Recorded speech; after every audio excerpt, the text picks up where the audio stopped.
ನಿಯಮಕ್ಕೆ ವಶ ಮಾಡುವಂತದ್ದಾಗಿದೆ. ಅಯ್ಯೋ, ನಾನು ಎಂಥ ದುರವಸ್ಥೆಯಲ್ಲಿ ಬಿದ್ದ ಮನುಷ್ಯನು, ಇಂಥ ಮರಣಕ್ಕೆ ಒಳಗಾದ ಈ ದೇಹದಿಂದ ನನ್ನನ್ನು ಬಿಡಿಸುವವನು ಯಾರು? ಬಿಡಿಸುವವನು ಇದ್ದಾನೆಂಬುದಕ್ಕಾಗಿ ನಮ್ಮ ಕರ್ತನಾದ ಯೇಸು ಕ್ರಿಸ್ತನ ಮೂಲಕ ದೇವರಿಗೆ ಸ್ತೋತ್ರ. ಹೀಗಿರಲಾಗಿ ನನ್ನಷ್ಟಕ್ಕೆ ನಾನು ಮನಸ್ಸಿನಿಂದ ದೇವರ ನಿಯಮಕ್ಕೆ ಆಳಾಗಿಯೂ ಶರೀರ ಭಾವದಿಂದ ಪಾಪವೆಂಬ ನಿಯಮಕ್ಕೆ ಆಳಾಗಿಯೂ ನಡ್ಕೊಳ್ಳುವವನಾಗಿದ್ದೇನೆ. Hallelujah, praise lord. ನನ್ನನ್ನು ಬಿಡಿಸೋರು ಯಾರು? ನನ್ನನ್ನು ಈ ಪಾಪದಿಂದ, ಈ ಮರಣಕರವಾದಂತಹ ಈ ಜೀವನದಿಂದ ನನ್ನನ್ನು ಬಿಡಿಸೋರು ಯಾರು ಎಂಬುದಾಗಿ ಪೌಲ ನೋಡುವಾಗ ಯೇಸು ಸ್ವಾಮಿ ಹೇಳ್ತಾ ಇದ್ದಾರೆ, ನಾನೇ ನಿನ್ನನ್ನು ಬಿಡಿಸುತ್ತೇನೆ. Hallelujah, hallelujah.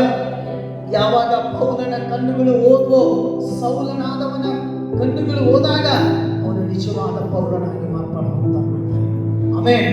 ಬಾರ್ತುಲಿಯೋಮ ಭಿಕ್ಷೆ ಬೇಡ್ತಾ ದರಿದ್ರ ಪಟ್ಟಿಯನ್ನು ಹಾಕೊಂಡು ಕುತ್ಕೊಂಡಾಗ ಒಂದು ದಿನ ಜೀವನದಲ್ಲಿ ಬರ್ತದೆ, ಯೇಸು ಸ್ವಾಮಿ ಅವನ ಪಕ್ಕದಿಂದಲೇ ಹಾದು ಹೋಗ್ತಾ ಇದ್ದಾನೆ. ಸ್ವಲ್ಪ ಸಮಯ ಕಳೆದ್ರು ಅವನ ನಿರೀಕ್ಷೆ, ನಂಬಿಕೆ ಎಲ್ಲ ಹುಸಿಯಾಗಿ ಹೋಗುವ ಸಮಯ ಬಂದಿದೆ. ಆದ್ರೆ ಯಾರಿಗೋ ಒಬ್ಬರಿಗೆ ತಿರುವುದು ಕೇಳ್ತಾನೆ, ಯಾರಪ್ಪ ಹೋಗ್ತಿರೋದು ಅಂತೇಳಿ ಕೇಳ್ತಾಗ ಯೇಸು ಸ್ವಾಮಿ ಹೋಗ್ತಾ ಇದ್ದಾನೆ, ರಕ್ಷಕನು ಹೋಗ್ತಾ ಇದ್ದಾನೆ ಎಂಬುದಾಗಿ ಹೇಳಿದಾಗ ಅವನೇನ್ ಮಾಡ್ತಾನೆ, ನನ್ನ ದಿನ ಬಂತು, ನನಗೆ ಕಣ್ಣು ಬರುವ ದಿನ ಬಂತು, ನನ್ನ ದರಿದ್ರ ಜೀವನ ಹುಟ್ಟುವ ದಿನ ಬಂತು ಅಂತೇಳಿ, ದಾವೀದ ಕುಮಾರನೇ ನನ್ನನ್ನು ಕರುಣಿಸು, ದಾವೀದ ಕುಮಾರನೇ ನನ್ನನ್ನು ಕರುಣಿಸು. ಪಕ್ಕದಲ್ಲಿ ಕೂತ್ಕೊಂಡು ಅವನು ಹೇಳ್ತಾನೆ, ಯಾಕಿಷ್ಟು ಚೀರ್ತಾ ಇದ್ದಿ, ಯಾಕಿಷ್ಟು ಕೂಗ್ತಾ ಇದ್ದಿ, ಯಾಕೆ ಇಷ್ಟು ಚೀರ್ತಾ ಇದ್ದಿ, ಸುಕ್ಕುತ್ಕೋ. ಅವನು ಹೋದ ಎಂಬುದಾಗಿ ಹೇಳ್ತಾನೆ. ಆದ್ರೆ ಅವನು ಏನ್ ಮಾಡ್ತಾನೆ, ಇನ್ನೂ ಗಟ್ಟಿ ಧ್ವನಿಯಲ್ಲಿ ಕೂಗ್ತಾನೆ, ದಾವೀದ ಕುಮಾರನೇ, ದಾವೀದ ಕುಮಾರನೇ. ಆ ಹೃದಯದಿಂದ ಕೂಗಿದ ಕೂಗು ಎಷ್ಟೇ ದೂರ ಹೋದ ಯೇಸು ಸ್ವಾಮಿ ಅಲ್ಲೇ ನಿಲ್ತಾನೆ. Amen, amen, amen. ಆಶೀರ್ವಾದ ಪಡೆದೇ ತಿರಬೇಕು ಅನ್ನೋರಿಗೆ ಖಂಡಿತವಾಗಿ ಆಶೀರ್ವಾದ ಸಿಗ್ತದೆ. ಇದು ನಿಜವಾದ ನಂಬಿಕೆ. ಅದಕ್ಕೆ ನೀನು ಕೂಗು ಮಾಡಿ ಕರ್ತನನ್ನ ನಂಬಿಕೆಯಿಂದ ಕೂಗು. ಪಾಪವಿಲ್ಲದ ಶರೀರ ಹೊತ್ಕೋಬೇಕಂದ್ರೆ ಪಾಪ ಮಾಡದೆ ನಮಗಾಗಿ ಪಾಪ ಹೊತ್ತು ತೀರಿಸಿದಂತ ಯೇಸು ಸ್ವಾಮಿಯನ್ನ, ಆಮೆನ್, ಹಲ್ಲೆಲೂಯಾ. ಯೇಸು ಸ್ವಾಮಿ ಬಂದು ಭಾರತದಲ್ಲಿ ಕೇಳ್ತಾನೆ, ನನ್ನಿಂದ ನಿನಗೆ ಏನಾಗಬೇಕು? ಹಲ್ಲೆಲೂಯಾ. ಅವನು ಕೇಳಬೇಕಾಗಿತ್ತು, ಅಯ್ಯ ನನಗೆ ಏನ್ ಮಾಡು? ಅವನು ಹೇಳ್ತಾನೆ, ನನಗೆ ಕಣ್ಣು ಕೊಡಪ್ಪ, ನೀನು ಸೃಷ್ಟಿ ಮಾಡಿರುವ ಜಗತ್ತು ನೋಡಬೇಕು, ನಿನ್ನನ್ನು ನೋಡ್ಬೇಕನ್ನೋ ಆಸೆ ಇದೆ, ನನಗೆ ಕಣ್ಣು ಕೊಡು. ಬೇರೆ ಏನೂ ಕೇಳಿಲ್ಲ.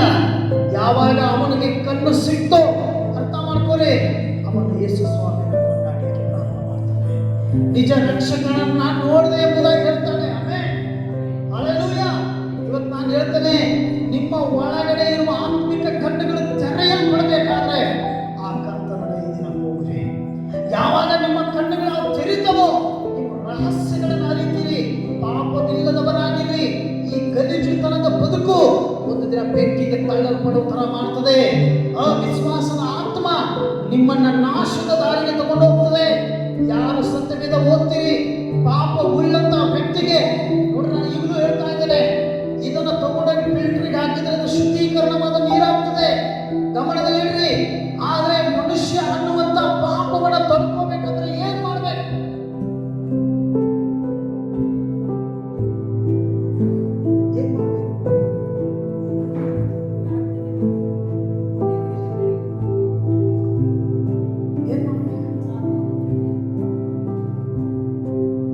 ರೋಮಾಪುರದವರ ಪತ್ರಿಕೆಯಲ್ಲಿ ಹೇಳ್ತದ,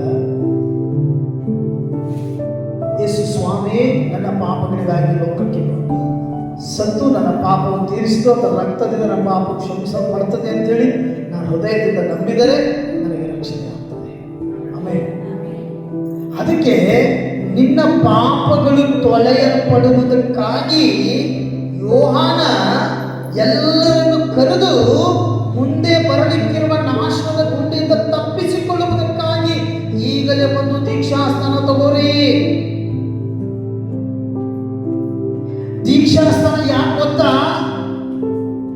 ನೀವೇನಾಗಬೇಕಾಗಿದೆ, ಇದು ನಿಮ್ಮಿಂದ ಪ್ರಾರಂಭವಾದದ್ದಲ್ಲ, ಪೂರ್ವಜರಿಂದ ಬಂದಂತದ್ದು. Hallelujah, hallelujah. ಇದು ನಿಮ್ಮ ಪ್ರತಿಯೊಂದು ಕೆಲಸದ ಮೇಲೆ, ಕಾರ್ಯದ ಮೇಲೆ, ತಲೆ ಇಂಥ ಪಾಪದಿಂದ ಶಾಪದಿಂದ ಬಿಡಿಸಲಿಕ್ಕೆ ಯೇಸು ಸ್ವಾಮಿ ಧರೆಗೆ ಬಂದನು. Amen, amen. ಈಗ ನನ್ನ ಪಾಪಗಳು ಕ್ಷಮಿಸಲ್ಪಡಬೇಕಂದ್ರೆ ಹೃದಯದಿಂದ ನಾನು ಒಂದು ತೀರ್ಮಾನಕ್ಕೆ ಬರಬೇಕು. ಆ ತೀರ್ಮಾನ ಏನಪ್ಪಾ ಅಂತಂದ್ರೆ, ಯಾವ ದೇವರು ನನ್ನ ಪಾಪವನ್ನ ಶಿಲುಬೆ ಮೇಲೆ ಹೊತ್ತು ತೀರಿಸಿದನೋ ಆ ದೇವರ ಮೇಲೆ ನಾನು ನಂಬಿಕೆ ಇಡುತ್ತೇನೆ ಮತ್ತು ನನ್ನ ಪಾಪಗಳಿಗಾಗಿ ಯಾವ ರಕ್ತ ಧರೆಗೆ ಸುರಿಸಲ್ಪಡುತ್ತೋ ಆ ರಕ್ತದಿಂದ ನಾನು ಶುದ್ಧೀಕರಣ ಹೊಂದುತ್ತೇನೆ. ಆಮೆನ್. ಈತನೇ ನಿಜವಾದ ದೇವರು, ಈತನೇ ನಿಜ ರಕ್ಷಕನು, ಈತನೇ ಕತ್ತಲನ್ನು ತೆಗೆದಾಕಿ ಬೆಳಕು ಮಾಡಿದವನು ಎಂಬುದಾಗಿ ನೀನು ಹೃದಯದಿಂದ ನಂಬಿದರೆ ಆಗಲೇ ನಿನ್ನ ಪಾಪಗಳು ಕ್ಷಮಿಸಲ್ಪಡುತ್ತವೆ.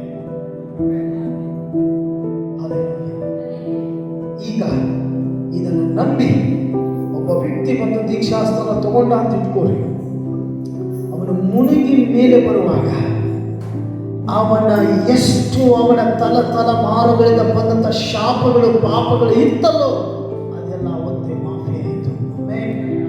ಹಲ್ಲೆಲೂಯಾ. ಮಾಫಿ ಮಾಡೋ ದೇವರ ಹತ್ರ ಮಾಫಿ ಮಾಡೋ ಅಧಿಕಾರ ಇದೆ. ಅಧಿಕಾರ ಇರೋನ ಹತ್ರ ನೀವು ಬಂದ್ರೆ ನಿಮ್ಮ ಮೇಲೆ ಅಧಿಕಾರ ನಡೆಸ್ತಾರ ಸೈತಾನ ವಾಕ್ ಓಡಿಸ್ತಾನ ದೇವರು. Amen, hallelujah. ಅವತ್ತು ಕ್ಷಮಿಸಲ್ಪಟ್ಟನು.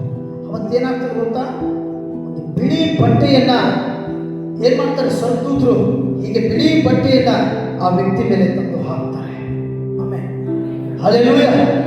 ಆ ವ್ಯಕ್ತಿ ಮೇಲೆ ತಂದು ಹಾಕಿ ಅವನನ್ನ ಅಭಿಷೇಕದಿಂದ ಅಭಿಷೇಕಿಸಿ ಅವನನ್ನ ಒಬ್ಬ ಸೈನಿಕನನ್ನಾಗಿ ಮಾಡಿ ಮತ್ತೆ ಅದೇ ಸೈತಾನನ ವಿರುದ್ಧವಾಗಿ ಪ್ರಾರ್ಥಿಸಲಿಕ್ಕೆ ದೇವರು ನಿಲ್ಲಿಸ್ತಾರೆ. ಆಮೆನ್. ಅವನ ಮೂಲಕವಾಗಿ ಇನ್ನೊಬ್ಬ ಪಾಪಿಯನ್ನು ರಕ್ಷಿಸಲಿಕ್ಕೆ ದೇವರನ್ನು ನಡೆಸ್ತಾನೆ. ಆಮೆನ್.